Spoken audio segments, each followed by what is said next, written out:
Hey everybody, we're back and we're finishing up chapter 3. We're going into semester 2, but we're going to finish up the last two sections of chapter 3. And so we're still talking about square root functions and cube root functions, but now we're graphing them. So students will be able to, that's you, graph square and cubic root functions. So remember, if 2 to the third equals 8, which I think we all are pretty comfortable with, then the opposite or inverse of that is that the third root of 8 is 2, okay? And this is how we say each of these. I know sometimes we forget, but this is 2 cubed is 8 or equal to 8, and then this is called the cubed root, this thing right here. It's the cube root of 8 is 2. So here's what we're going to do with that. If some number to the nth power equals a, then we know b is the nth root of a, where we say b equals the nth root of a. So here's what a radical function is. A radical function is any function with a root in it. So any function with a radical inside. Another way to say that is root. Here's what a parent function is. A parent function is the most basic form of a graph of a given function. So we're not going to see a lot of numbers on a parent function. We're usually just going to see some sort of operation or exponent, or in this case, radical, with a variable. So let's talk about what that means.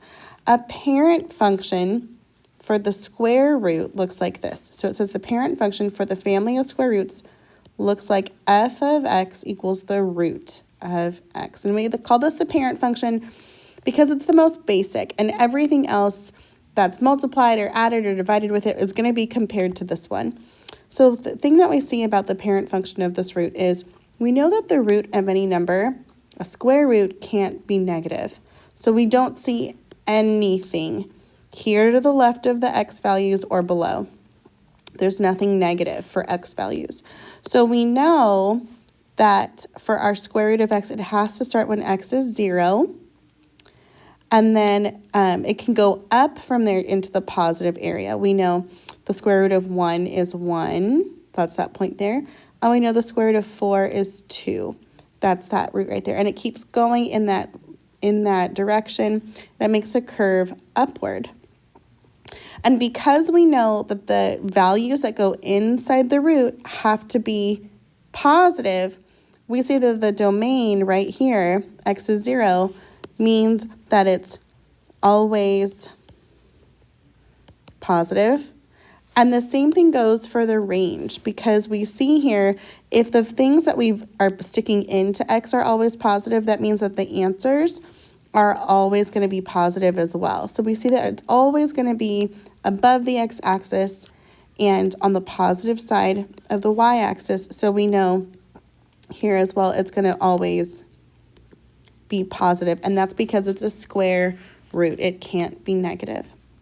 Okay, let's talk about our other parent function. A parent function for the family of cube root functions is g of x equals the third root or cube root of x. So we know a couple of different things. We know a cube root or an odd root function can be negative. I know that the third root of -1, for example, is -1, and we see that point right here. And I know if I plug in 0, the cube root of 0 is 0. If I plug in 1, it's +1. So here, for our cube root functions, it has a similar shape in the positive way, but the negative side is there as well. And so we say the domain and range are all real numbers. And that's because it can be any value of x, positive or negative, and it will result in both positive and negative numbers as well. Okay, so these are our parent functions. You're going to want to sear these into your brain. Get really, really comfortable. They both go through the point 0, 0. They both go through the point 1, 1, and they curve that way. These are the square root and cube root functions. So let's go ahead and graph a square root function. So keep in mind, when I graph a square root function, the parent function is the one that we saw up here, okay? Now, anytime you have something multiplied in front, that is going to do what's called a vertical stretch, where it just kind of lengthens it, but it can also be, if it's a smaller number like a fraction, it can make it shorter. So let's see what happens. So when we graph this, one of the easiest ways is to make a table. So if I want to graph something, I can always make a table. And you get to choose the numbers that go in it. So I know the root of x, I'm gonna pick some numbers that are really easy, like 0. The root of 0 is really easy. 1, 4, numbers like 9. Numbers like 5 and 2, not such great numbers to put into a root. You can. It'll give you a number, but it won't be very clean and simple. So if you get to pick your own numbers, then pick the easy ones. All right, here we go. So I know if x is these numbers 0, 1, and 4, I'm going to plug them into the value of y, which is 1/2 the root of x. So I'm going to plug these in here. And I'm just setting this up to plug in those values of x. And so I know the value of x here is 0, the value of x here is 1, and the value of x here is 4. So I know the root of 0 is 0 times 1/2 is 0. The root of 1 is 1 times 1/2 is 1/2. The root of 4 is 2 times 1/2 is 1. So I'm going to go ahead and just graph those points. So we've got 0, 0, 1 up 1/2, and 4 up 1. Okay, so there is my, I'm going to put it in purple. There's my graph. I'm going to circle it in purple. And then we're going to compare it to the graph of this right here. So I'm going to put that in red. That's my parent function. That's the function that we saw right here. So let's just go ahead and copy it over. 0, 0, 1, 1, 4, 2. And that's the graph that we look at right there. Okay, so we can see that they're very similar looking. They kind of have the same shape. They go through the point 0, 0. But how are they different? Remember how I said if there's a number in front, that's going to do something called a vertical stretch or compression. If the number is bigger than 1, it'll be a stretch. It'll get taller. If the number is smaller than 1, though, like this is, it's a 1/2, it's going to get shorter. But we call that a vertical compression or a vertical shrink. So we're going to say the graph of, I'll put it in purple because the graph that we're talking about is purple. The graph of y equals 1/2 with the root of x is a vertical shrink or compression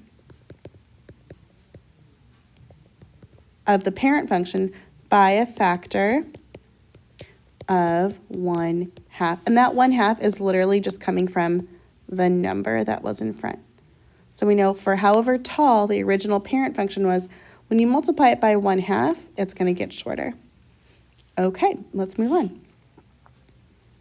Let's graph a cubic root function. So again, we've got this number in front, and just like before, you guessed it, this is a vertical either shrink or stretch. And in this case, because the number is bigger than 1, this is going to be a vertical stretch. Okay. Also, since there's a negative there, we know this is going to do what's called a reflection or a flip across the x-axis, where it's going to flip it upside down. So let's go ahead and make a little table and pick some values to put in here. Okay, we are going to compare it to its parent function as well. So let's go ahead and pick some values, x and y, where y is -3 cube root of x. So I'm going to pick some values that are really easy to take the cube root. 0 is one of them, 1 is one of them, 8 is a good one. And because this is a cubic root or cube root, we're going to also pick the same values but negative. So -1 and -8, because I can put positive and negative values in there. All right, let's go ahead and graph this.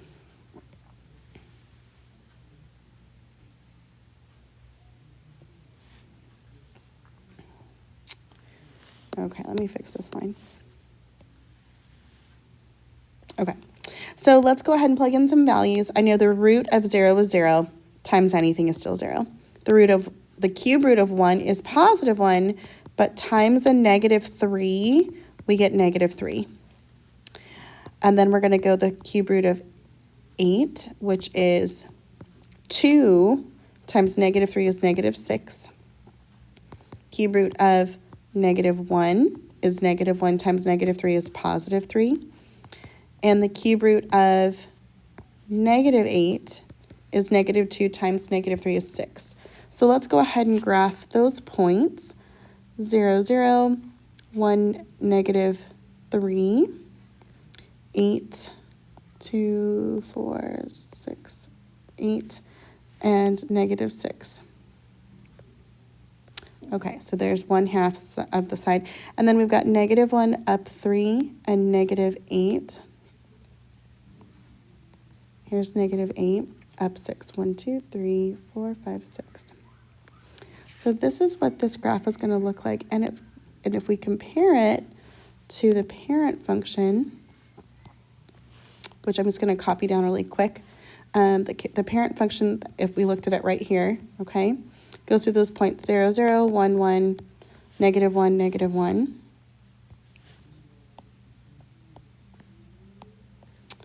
And 8, 2.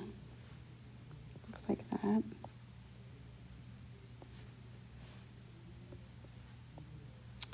Okay, so our parent function is here in blue. And our new function, the -3 third root of x, looks a little different, doesn't it? So we see here that it's flipped. So you see how it's flipped over on itself here and flipped over on itself here. So we can say that we know that the graph of y equals -3 third root of x is another word of the way that we say flip in math is we say reflection across, and this is across the x-axis because that x-axis is horrible and we're flipping it over that. So we say the x-axis. And because of that -3 in front, we know it's going to be a vertical stretch by a factor of 3. Okay, so that's how we're going to compare the two.